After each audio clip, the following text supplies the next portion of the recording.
Welcome to TV 24 news. ముందుగా headlines చూద్దాం.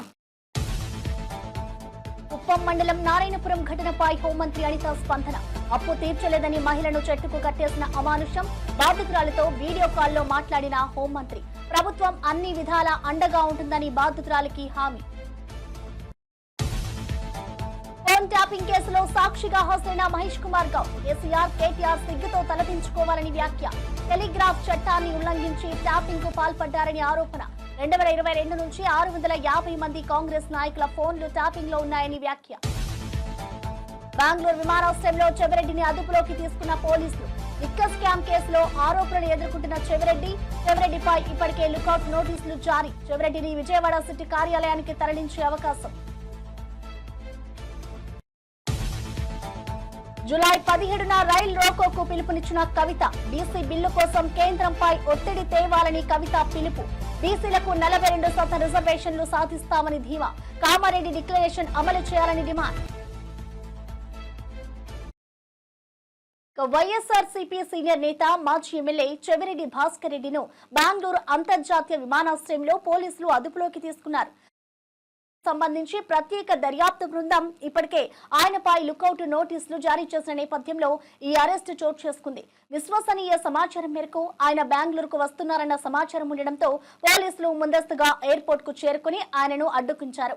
అనంతరం విచారణ నిమిత్తం విజయవాడలోని సిటీ కార్యాలయానికి తరలించే అవకాశాలున్నాయని తెలుస్తోంది. కేసుకు సంబంధించిన మరిన్ని వివరాలు అధికారికంగా వెలుగులోకి రావాల్సి ఉంది. ఈ అరెస్టుతో వైఎస్ఆర్సీపీ శ్రేణుల్లో కలకలం నెలకొంది.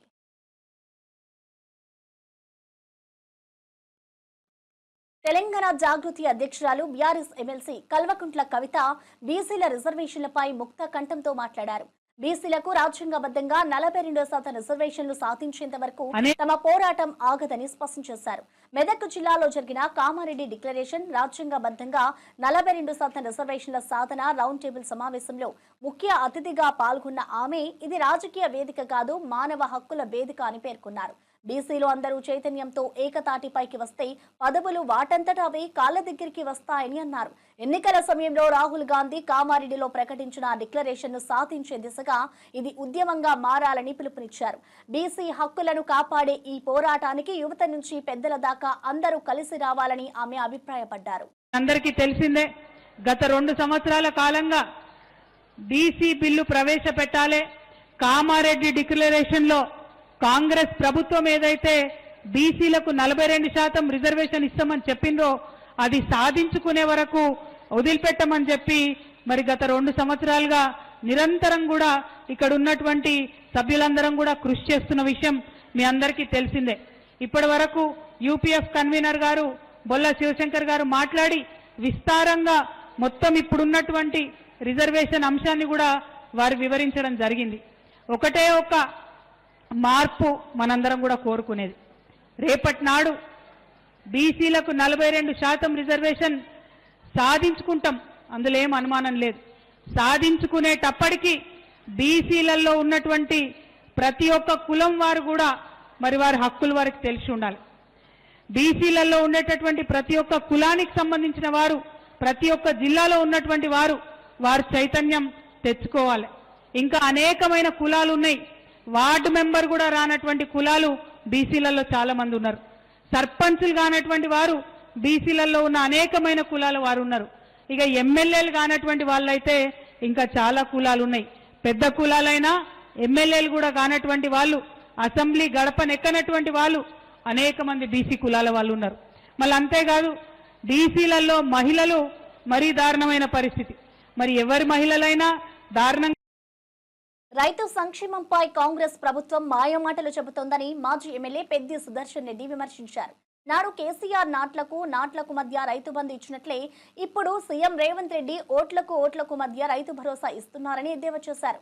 ఎకరాకు 25,000 రైతు భరోసా బకాయిలు పూర్తిగా చెల్లించే వరకు స్థానిక సంస్థల ఎన్నికల్లో కాంగ్రెస్ నేతలను ఊర్లోకి అడుగు పెట్టనివ్వొద్దని రైతులను ఉద్ఘాటించారు. రైతులు మోసపోకుండా కాంగ్రెస్ కూటమి హామీలను గుర్తించుకొని జాగ్రత్త పడాలని హెచ్చరించారు. రైతు సంక్షేమాన్ని ఓట్ల కోసం వాడుకోవడమే కాకుండా గడిచిన ఏడాది నుంచి సరైన నిధులు కూడా విడుదల చేయలేదని మండిపడ్డారు. రైతులకు న్యాయం జరిగే వరకు తమ పోరాటం ఆగదని స్పష్టం చేశారు. అంటే వారు మాట్లాడినటువంటి మాటకి జరిగేటువంటి పనికి ఏమాత్రం పొంతన లేదు. ముఖ్యంగా మిత్రులారా, మీ ద్వారా మేము డిమాండ్ చేస్తూ ఉన్నాం. ఖచ్చితంగా 25,000 రూపాయలు ప్రతి ఎకరాకు బాకీ ఉన్నాడు రేవంత్ రెడ్డి. కాంగ్రెస్ పార్టీ స్థానిక సంస్థల ఎన్నికల స్టంట్లో భాగంగా ఇవాళ రైతు భరోసా అని చెప్పి తెరలేపిల్లు. రైతులందరూ కూడా ఇది స్పష్టంగా అర్థమైంది, అర్థం చేసుకోవాలని చెప్పి కూడా మేము విజ్ఞప్తి చేస్తా ఉన్నాం.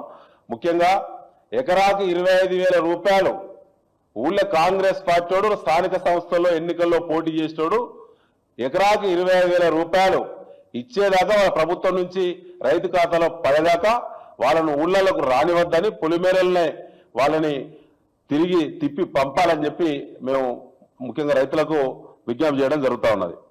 ఇటీవల కాలంలో మా నాయకుల మీద, కేసీఆర్ గారి మీద, కేటీఆర్ గారి మీద, హరీష్ రావు గారి మీద రేవంత్ రెడ్డి యొక్క ప్రవర్తన ఎట్లుందంటే ఒక సైకోను మరిపించే విధంగా ఉన్నది. ఆయన ఒక సైకో పాలన చేస్తా ఉన్నాడు. అతని పాలన మొత్తం ప్రభుత్వ ఫోకస్ అంతా కూడా మా పార్టీని ఎట్లా బదనం చేయాలి, ఎట్లా తప్పుడు కేసులు పెట్టాలి, ఎట్లా దుష్ప్రచారం చేయాలి, ఎట్లా రోజు బ్యాన్ ఐటమ్ కవరేజ్ తీసుకోవాలనేటువంటి తప్ప ఎక్కడ కూడా ప్రజల యొక్క సమస్యల మీద దృష్టి లేదు. ఇలా గ్రామాలన్నీ వల్లకాడైపోయినాయి. ఏ ముఖం పెట్టుకొని కాంగ్రెస్ పార్టీ మంత్రులు, ఎమ్మెల్యేలు గ్రామాల్లో పర్యటిస్తారు? ఏ ముఖం పెట్టుకొని వాళ్ళు స్థానిక సంస్థల ఎన్నికల్లో పోయి ఓట్లు అడుగుతారు?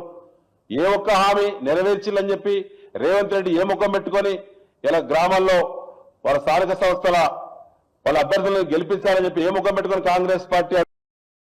పోలవరం బనకచెర్ల అనుసంధాన ప్రాజెక్ట్ ఎగువ రాష్ట్రాలకు ఎలాంటి ముప్పు తలపెట్టదని జలవనరుల శాఖ మంత్రి నిమ్మల రామానాయుడు స్పష్టం చేశారు. ఈ ప్రాజెక్టును లేనిపోని ఆరోపణలతో రాజకీయంగా దూషించేందుకు కొంతమంది తెలంగాణ నేతలు ప్రయత్నిస్తున్నారని విమర్శించారు.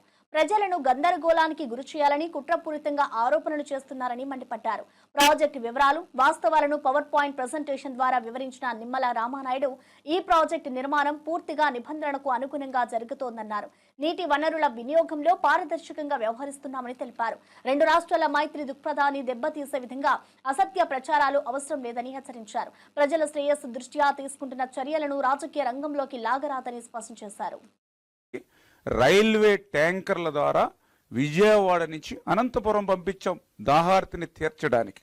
అంటే ఎటువంటి దుర్భరమైనటువంటి, ఎటువంటి దుర్భిక్షమైనటువంటి పరిస్థితులు రాయలసీమకు ఉన్నాయో ఆ 2015లో జరిగినటువంటి సంఘటనే మనందరికీ కూడా ఉదాహరణ అని చెప్పి తెలియజేసుకుంటూ, అటువంటి కరువు ప్రాంతం, ఫ్లోరైడ్ బాధితులు ఉన్నటువంటి ప్రాంతమైనటువంటి రాయలసీమకి ఈ ప్రాజెక్టు ద్వారా త్రాగునీరు, సాగునీరు అందుతుందనే విషయాన్ని దయవుంచి మరి ప్రజలందరూ కూడా గమనించాలని చెప్పేసి కూడా మీ ద్వారా కూడా తెలియజేసుకుంటూ, మరి ఇటువంటి ప్రాజెక్ట్ ఏదైతే ఉందో మరి ఈ యొక్క తెలంగాణ రాష్ట్రంలో ఉన్నటువంటి కొంతమంది రాజకీయ నాయకులు మరి ఆరోపిస్తున్నటువంటి పరిస్థితి ఏదైతే ఈ యొక్క పోలవరం బనకచెర్లకు సంబంధించి మరి ఈ యొక్క గోదావరి, కృష్ణ బోర్డులు కానీ, అదేవిధంగా మరి ఏదైతే ఈ యొక్క అపెక్స్ కౌన్సిల్ అనుమతి కూడా లేదు, నియంత్రించవలసినటువంటి కేంద్ర ప్రభుత్వం నిబంధనలను ఉల్లంఘిస్తుందని వాళ్ళు ఆరోపిస్తున్నటువంటి పరిస్థితి. మరి ఈరోజు ఉభయ తెలుగు రాష్ట్ర ప్రజలు కూడా ఆలోచించాలి. ఎందుకంటే తెలుగు జాతి అంతా ఒక్కటే. ఏదైతే ఈ యొక్క నిబంధనలు అనేవి మరి ఆంధ్ర ప్రాజెక్టులకు తప్ప తెలంగాణ ప్రాజెక్టులకు వర్తించవా? ఎందుకంటే ఇప్పుడు ఆ రాష్ట్రంలో అయినా ఈ రాష్ట్రంలో అయినా ఉన్నది అందరం కూడా ఒక్కళ్ళమే, అన్నదమ్ములమే అందరం కూడా. మరి ఆ నిబంధనలు అనేవి ఒక్క ఆంధ్రాకే వర్తిస్తాయా? పల్నాడు జిల్లా రెంటపాలెంలో జరగనున్న వైఎస్ఆర్ కాంగ్రెస్ పార్టీ అధ్యక్షుడు జగన్మోహన్ రెడ్డి పర్యటనకు పోలీసులు అనుమతి నిరాకరించారు. పర్యటనకు సంబంధించి పూర్తి సమాచారం ఇవ్వకపోవడంతోనే అనుమతి ఇవ్వలేదని జిల్లా ఎస్పీ కంచె శ్రీనివాసరావు స్పష్టం చేశారు. విగ్రహావిష్కరణ కార్యక్రమానికి జగన్ వస్తారని, పెద్ద సంఖ్యలో కార్యకర్తలు వస్తారని మాత్రమే పేర్కొన్నట్లుగా తెలిపారు. అయితే ట్రాఫిక్ నియంత్రణ, భద్రతా చర్యలపై స్పష్టత లేదని ఎస్పీ పేర్కొన్నారు. రెంటపాళ్ల వంటి ఇరుకైన ప్రాంతాల్లో భారీ జన సమావేశం వల్ల అవాంఛనీయ పరిస్థితులు ఏర్పడే అవకాశం ఉందన్న ఆందోళనతో ఈ నిర్ణయం తీసుకున్నట్టుగా తెలిపారు. ఇక పూర్తి సమాచారం, భద్రతా ప్రణాళిక సమర్పిస్తే అనుమతి అంశాన్ని మరోసారి పరిశీలిస్తామని తెలిపారు. ఈ నిర్ణయంతో జగన్ పర్యటనపై అనిశ్చితి నెలకొంది. వైసీపీ శ్రేణుల్లో తీవ్ర అసంతృప్తి వ్యక్తమవుతోంది. 18వ తారీఖున గౌరవ ఎక్సీఎం గారు రెంటపాలెం విలేజ్ సత్తెనపల్లి రూరల్ మండలికి కొర్లకుంట నాగమల్లేశ్వరరావు గారి విగ్రహావిష్కరణకు రావడం జరుగుతుందని చెప్పి సత్తెనపల్లి నియోజకవర్గ వైఎస్ఆర్సీపీ నియోజకవర్గ ఇన్ఛార్జ్ అయినటువంటి గజ్జల సుధీర్ భార్గవరెడ్డి గారు మాకు ఒక పిటిషన్ ఇవ్వడం జరిగింది. హ్యూజ్ క్రౌడ్ వస్తారని చెప్పి మెన్షన్ చేయడం జరిగింది. ఎంతమంది రావడానికి ఆస్కారం ఉంది, అక్కడ ఏ విధమైనటువంటి క్రౌడ్ ప్లానింగ్ చేస్తున్నారు, ఎన్ని వెహికల్స్ వచ్చే అవకాశం ఉంది, ఇటువంటి డీటెయిల్స్ అన్నీ కూడా అడగడం జరిగింది. వాటికి సంబంధించి ఇప్పటికి ఇంకా మాకు ఎటువంటి సమాచారం అందించడం లేదు. సో అంతమంది క్రౌడ్ వస్తే ఈ ప్రోగ్రామ్ని ఆర్గనైజ్ చేయడం అనేటువంటిది చాలా ఇబ్బందితో కూడుకున్నది. అలాగే లా అండ్ ఆర్డర్ ఇష్యూస్ వచ్చే అవకాశం కూడా ఉందని భావించడం జరిగింది. దీనివల్ల వాళ్ళ రిక్వెస్ట్ని కన్సిడర్ చేయలేకపోతున్నాము. కాన్వాయ్తో పాటుగా సెక్యూరిటీ కాన్వాయ్తో పాటుగా మరొక 3 వెహికల్స్ని ఒక 100 మందిని అలౌ చేయడానికి మాకు ఎటువంటి అభ్యంతరం లేదు. ఫోన్ టాపింగ్ కేసులో టీపీసీసీ అధ్యక్షుడు మహేష్ కుమార్ గౌడ్ మంగళవారం విచారణకు హాజరయ్యారు. అనంతరం మీడియాతో మాట్లాడుతూ గత బీఆర్ఎస్ ప్రభుత్వం తమ ఫోన్లను ట్యాప్ చేసిందనే అనుమానంతో అప్పటి సీఎస్ కు ఫిర్యాదు చేశామని వెల్లడించారు. రాజకీయ నేతల ఫోన్లు ట్యాప్ చేయడం చాలా నీచమైన చర్య అని తీవ్రంగా విమర్శించారు. టెలిగ్రాఫ్ చట్టాన్ని తుంగలో తొక్కుతూ ట్యాపింగ్ చేసిన బీఆర్ఎస్ నేతలు కేసీఆర్, కేటీఆర్ సిగ్గుతో తలదించుకోవాలని ధ్వజమెత్తారు. తమ కదలికలన్నింటినీ పర్యవేక్షిస్తూ రాజకీయ ప్రయోజనాల కోసం ట్యాపింగ్ కు పాల్పడ్డారని ఆరోపించారు. 2022 నుంచే సీనియర్ కాంగ్రెస్ నేతల ఫోన్లు ట్యాప్ చేసినట్లుగా సమాచారం వచ్చిందని, ఇప్పటికే సిట్ దర్యాప్తులో 650 మంది నేతల ఫోన్ నెంబర్లు గుర్తించబడ్డాయని తెలిపారు. రేవంత్ రెడ్డితో పాటు తన ఫోన్ కూడా ట్యాప్ అయిందని, ఒక్కొక్కటిగా వాస్తవాలు బయటకు వస్తున్నాయని పేర్కొన్నారు. ఈ వ్యవహారంపై తీవ్ర విచారణ జరిపి బాధ్యులపై కఠిన చర్యలు తీసుకోవాలని డిమాండ్ చేశారు. వర్కింగ్ ప్రెసిడెంట్ అయిన తర్వాత చాలా సందర్భాల్లో మా మూమెంట్ని వారు క్రాక్ చేయడం, మా మూమెంట్ అంతగా వారికి తెలుస్తుందంటే మా ఫోన్లు ట్యాపింగ్లో ఉన్నాయని అనుమానం వచ్చి ఆనాడు చీఫ్ సెక్రటరీ కంప్లైంట్ చేయడం కూడా జరిగింది. ఇవాళ వాస్తవాలు బయటకు వచ్చాయి. కొన్ని వేల కాంగ్రెస్ లీడర్ల యొక్క టెలిఫోన్లు చట్టానికి వ్యతిరేకంగా 1885 టెలిగ్రాఫ్ చట్టానికి తూట్లు పొడుస్తూ దానికి వ్యతిరేకంగా ఒక ప్రజాస్వామ్యబద్ధంగా ఎన్నికైన ప్రభుత్వం ప్రజాప్రతినిధులు, రాజకీయ నాయకుల యొక్క ఫోన్లు ట్యాప్ చేయడం అనేది హేయమైన చర్య, సిగ్గుతో తలవంచుకోవాల్సిన చర్య. ఇలాంటి హేయమైన చర్యకు పాల్పడిన బీఆర్ఎస్ ప్రభుత్వం, ఆనాటి ముఖ్యమంత్రి కేసీఆర్, కేటీఆర్లు సిగ్గుతో తలవంచుకునే విధంగా జరిగినటువంటి కార్యక్రమం ప్రజాస్వామ్యాన్ని, రాజ్యాంగాన్ని అవహేళన చేసే కార్యక్రమం.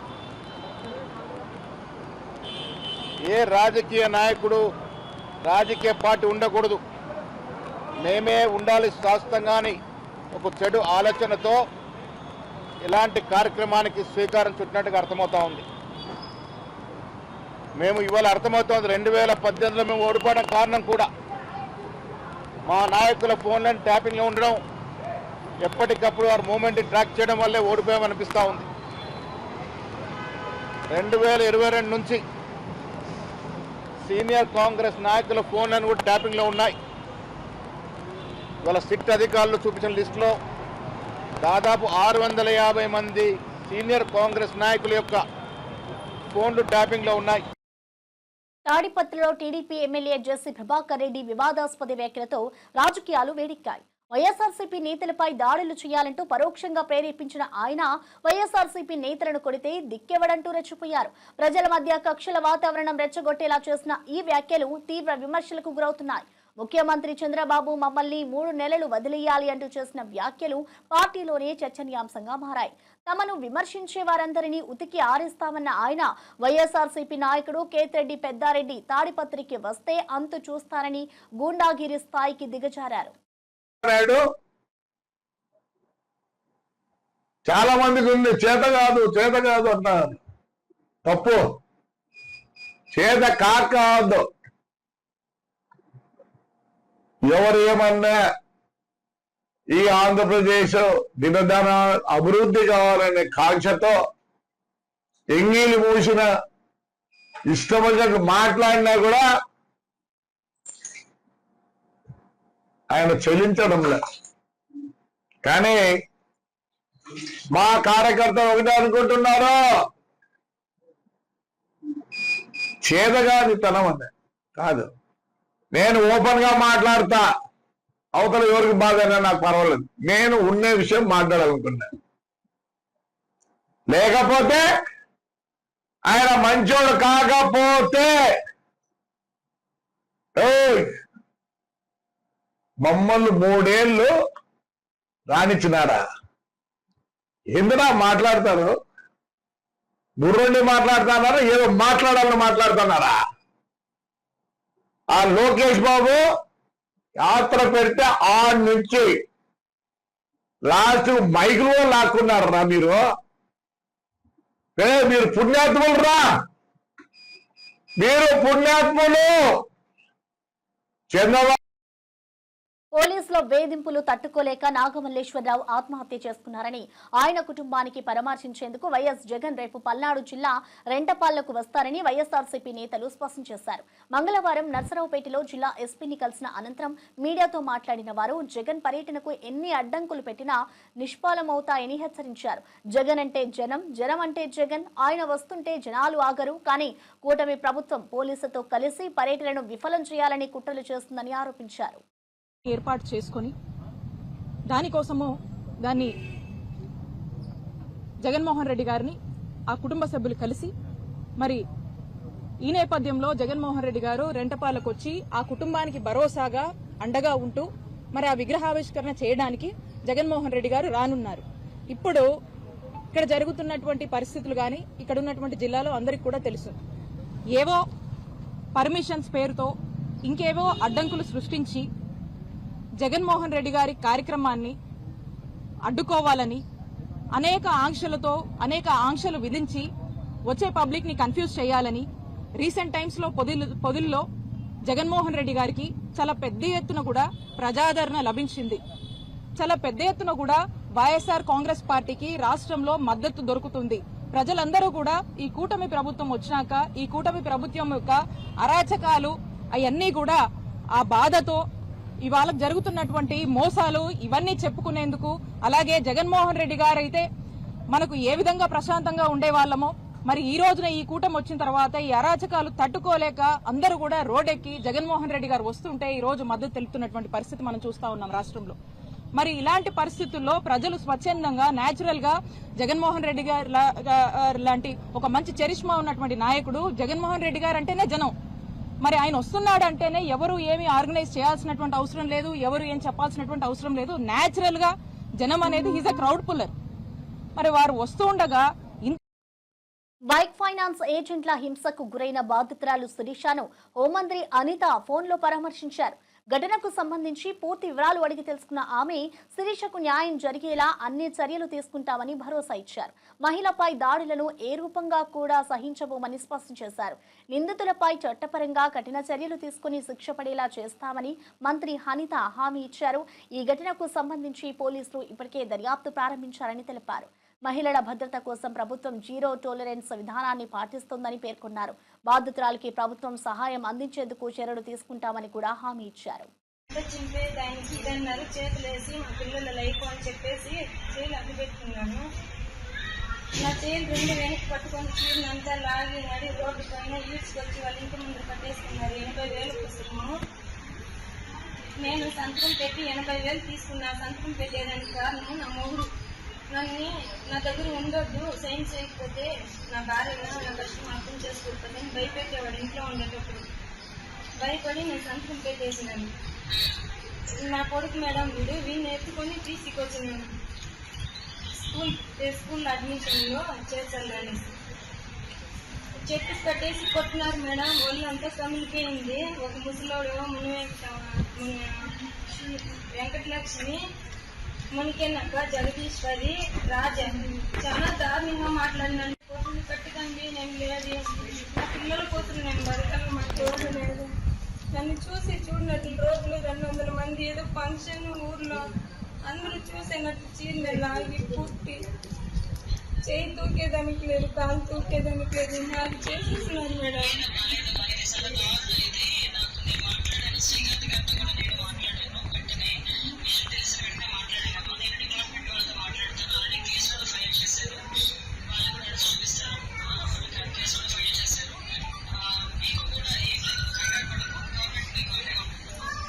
ఊర్లో పోయేకి లేదు. భూమి ఏదైనా ఉంది అంటే అది కూడా పాస్బుక్లు అది ఇది చేసుకున్న డబ్బులు పడుతుంది. వాళ్ళ భూమి కూడా ఏది లేదు మా పేరు ఉండేదానికి అయ్యింది.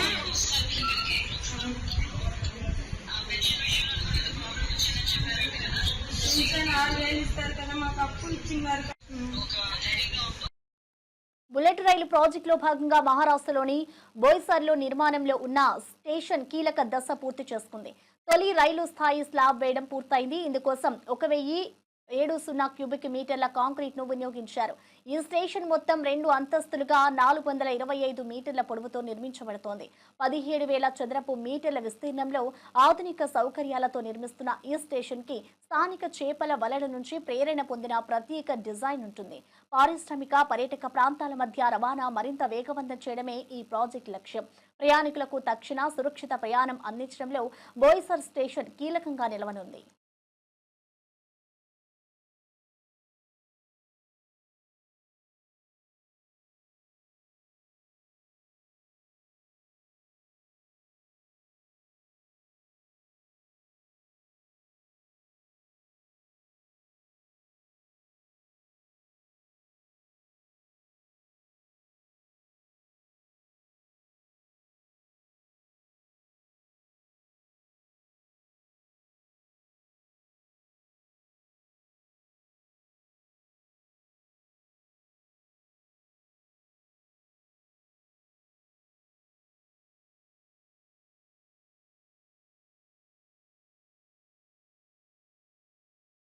ఆపరేషన్ సింధూర్లో వీరమరణం పొందిన జవాన్ మురళి నాయక్ కుటుంబానికి ప్రభుత్వం ప్రకటించిన పరిహారాన్ని మంత్రి సవిత స్వయంగా అందజేశారు.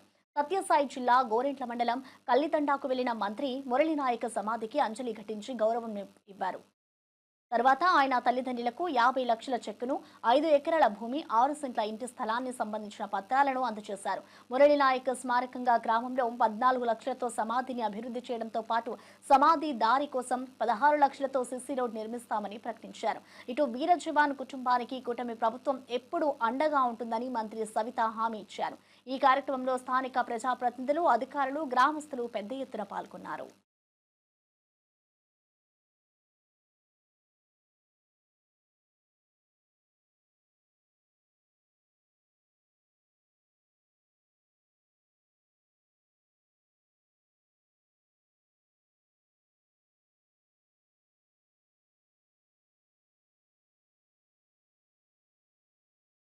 మరి ఆపరేషన్ సింధూర్ లో వీర మరణం పొందిన మన వీర జవాన్ మురళి నాయక్ గారి విషయం మనందరికీ తెలుసు.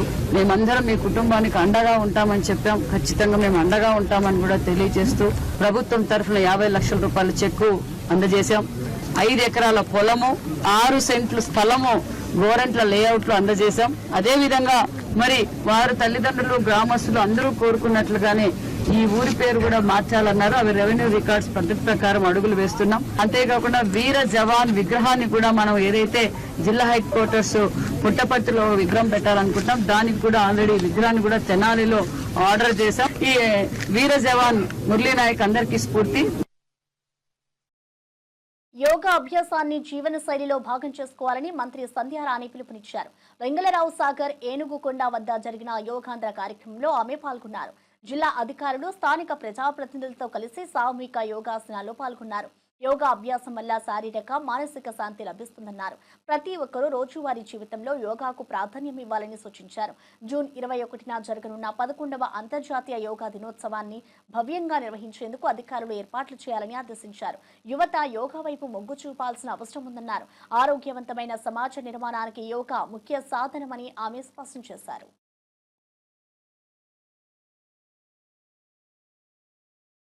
ముఖ్యమంత్రి వర్యులు నారా చంద్రబాబు నాయుడు గారు ఆత్మీయంగా ఆహ్వానిస్తే 5 లక్షల మంది మనం విశాఖపట్నంలో 21వ తేదీన యోగా చేస్తున్నాం. ఆ కార్యక్రమానికి అందరూ రావాలి అని పిలుపునిచ్చారు. ముఖ్యంగా మన పార్వతీపురం మన్యం జిల్లా నుంచి ఎక్కువ మొబిలైజేషన్ ఎందుకు చేయలేదంటే చాలా దూరం అని. ఎవరైనా వస్తాము అంటే ఖచ్చితంగా ఫెసిలిటీ ఏర్పాటు చేయడం మేము రెడీగా ఉన్నాం. అందరికీ ఒకటే విషయం చెప్తున్నాము, యోగా అనేది మన మానసిక ఒత్తిడి తగ్గించడానికి, ఎన్నో పనుల మీద మనం చాలా ఇబ్బందుల్లో ఉంటాం కాబట్టి ప్రశాంతత కలిగించి అందరూ ప్రశాంతమైన జీవనం గడపడానికి యోగా చాలా ఉపయోగపడుతుంది. ఈ టైంలో పరుగుల జీవితాల్లో ప్రశాంత కల్పించడానికి కోసమే ఈ యోగాను మనం అందరం అలవాటు చేసుకొని, మీరు ఇక్కడ ఎలా చేస్తున్నారో ఇంటికి వెళ్ళి ముఖ్యంగా పిల్లలకు అలవాటు చేయండి. సత్తెనపల్లి ఎమ్మెల్యే కన్నా లక్ష్మీనారాయణ మాజీ సీఎం జగన్ పై తీవ్రంగా మండిపడ్డారు. సూపర్ 6 హామీలను కూటమి ప్రభుత్వం అమలు చేస్తుంటే చూసి ఓర్చుకోలేక జగన్ ఇప్పుడు డైవర్షన్ పాలిటిక్స్ ను దిగుతున్నారని విమర్శించారు. రౌడీ షీటర్లు, గంజాయి మాఫియా సభ్యులను పరామర్శిస్తూ ఓదార్పు యాత్రలు చేయడమే జగన్ పని అయిందని ఎద్దేవా చేశారు. రెంటపాళ్లలో ఆత్మహత్య చేసుకున్న వైసీపీ కార్యకర్త నాగమల్లేశ్వరరావు విగ్రహావిష్కరణ కోసం జగన్ రేపు వస్తున్నారన్న వార్తలపై కూడా ఆయన తీవ్రంగా స్పందించారు. తప్పుడు సర్వేలు, పందాలు కాసే సంస్కృతి వల్లే కార్యకర్త ఆత్మహత్య చేసుకున్నారని, ఇప్పుడు జగన్ అతని కుటుంబాన్ని ఎలా ఓదారుస్తారని ప్రశ్నించారు. జగన్ నాయకత్వం నచ్చక వైసీపీ నుంచి 4 కౌన్సిలర్లు టీడీపీలో చేరారని, వారికి పసుపు కండుగా కప్పి స్వాగతం పలికామని తెలిపారు. ప్రజలు ఇక జగన్ డ్రామాలు తట్టుకోరని, కూటమి పనితీరే వారి ఆశలకు న్యాయం చేస్తుందని స్పష్టం చేశారు. వైఎస్ జగన్మోహన్ రెడ్డి రెంటపాళ్ల గ్రామంలో ఆత్మహత్య చేసుకున్నటువంటి కొర్లకుంట నాగమల్లేశ్వరరావు విగ్రహావిష్కరణకి వస్తున్న సందర్భం ఎలా ఉంది అంటే, మనం సినిమాలో చూసేవాళ్ళం. రావు గోపాలరావు రాత్రి చంపి పొద్దున్నే వచ్చి దండేసి సానుభూతి చెప్పినట్లు, ఇవాళ ఈ సందర్భం కూడా ఈ నాగమల్లేశ్వరరావు చనిపోవటానికి 100కి 100 పాళ్ళు కారణం వైఎస్ జగన్మోహన్ రెడ్డి. ఏదైతే తాను తప్పుడు సర్వే రిపోర్ట్లు ఇప్పించి వాళ్ళ ప్రభుత్వం అధికారంలోకి వస్తుంది అనేటువంటి కాన్ఫిడెన్స్ వాళ్ళ కార్యకర్తలకి క్రియేట్ చేయటం వల్ల విపరీతంగా పందాలు కాశారు. ఈ నాగమల్లేశ్వరరావు కూడా ఇంట్లో ఉన్న 10 లక్షలు ఖర్చులకు పెట్టుకున్న 10 లక్షలు కూడా తీసుకొని వెళ్ళి 2 కోట్ల రూపాయలు పందెం కట్టాడు. అప్పులు వాళ్ళు అడుగుతారు అనేటువంటి ఉద్దేశంతో ఆయన ఆత్మహత్య చేసుకుంటే దానికి ఎవరు బాధ్యులు? తెనాలి వచ్చి ఎవరిని పరామర్శించడానికి వచ్చాడు? తన ప్రభుత్వంలోనే నార్కోటిక్ కేసులు, రౌడీ షీటర్స్ అతనే పెట్టాడు. ఈ నాగమల్లేశ్వరరావు మీద కూడా 2010లో గుంటూరు జిల్లాలో నేరాల కట్టడి, ట్రాఫిక్ సమస్యల పరిష్కారానికి ప్రభుత్వం ప్రత్యేక శ్రద్ధ చూపుతోందని జిల్లా ఎస్పీ సతీష్ కుమార్ వెల్లడించారు. భద్రతా చర్యల్లో భాగంగా కొత్తగా వచ్చిన 33 ద్విచక్ర వాహనాలను ఆయన ప్రారంభించారు. నగరంలోని ట్రాఫిక్ నియంత్రణకు వీలుగా ఈ బైక్లను గుంటూరు, తెనాలి, తాడేపల్లితో సహా ఇతర ప్రాంతాల్లో పోలీసులు వినియోగించుకున్నారని తెలిపారు. పెట్రోలింగ్ దళాలకు ఇవి ఎంతో ఉపయోగపడనున్నాయని చెప్పారు. బైక్ రేసింగ్లు, బైక్ దొంగతనాలకు పెరుగుతున్న నేపథ్యంలో చర్యలు చేపట్టామని వివరించారు. ప్రకాశం జిల్లాకు చెందిన యువకుడిపై ఇటీవలే బైక్ రేసింగ్ కు పాల్పడినందుకు కేసు నమోదు చేసినట్టుగా తెలిపారు. అలాగే నగరంలో దొంగతనాలు అదుపు చేసేందుకు సీసీ కెమెరాల ఆధారంగా విచారణ కొనసాగుతున్నదని ఎస్పీ పేర్కొన్నారు.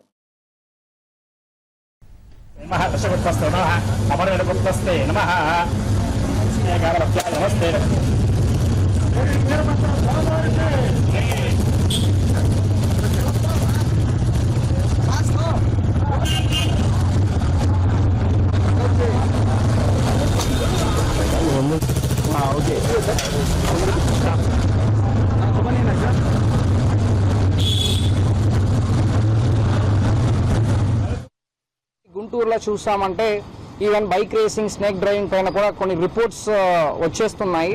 సో అది కాకుండా ఎనీ సీన్ ఆఫ్ అఫెన్స్ కానీ, ట్రాఫిక్ ఇష్యూస్ కానీ వెళ్ళాలంటే కూడా కొంచెం మనకి బైక్స్ అన్ని పాతగా అయిపోవడము, సో ఇమీడియట్గా వెళ్ళలేకపోవడము, కొన్ని ఫాస్ట్గా వెళ్ళలేకపోవడం అనేది ఒక సమస్యగా ఉండేది. ఆల్ 33 బైక్స్ని మనం డిస్ట్రిబ్యూట్ చేయడం జరిగింది. ట్రాఫిక్ ఇంపార్టెన్స్ని బట్టి 13 బైక్స్ గుంటూరు టౌన్కి, అదేవిధంగా తుళ్ళూరుకి 5 బైక్స్, అదేవిధంగా తెనాలికి 5 బైక్స్, మంగళగిరికి 3 బైక్స్ అని చెప్పేసి ఈవెన్ పొన్నూరు టౌన్ కూడా ఒక బైక్ ఇవ్వడం జరిగింది. బైక్ రేసింగ్ పైన అశోక్ అని చెప్పేసి ఒక పర్సన్ ని కూడా మనం పికప్ చేయడం జరిగింది. వాళ్ళ పైన పెట్టి కేసు కూడా పెట్టడం జరిగింది. కమింగ్ డేస్ లో with better supply of vehicles ఇంకా కొన్ని బెటర్ పర్ఫార్మెన్స్ చేస్తాం. ఇవి బులెటిన్ అప్డేట్స్. చూస్తూనే ఉండండి టీవీ 24.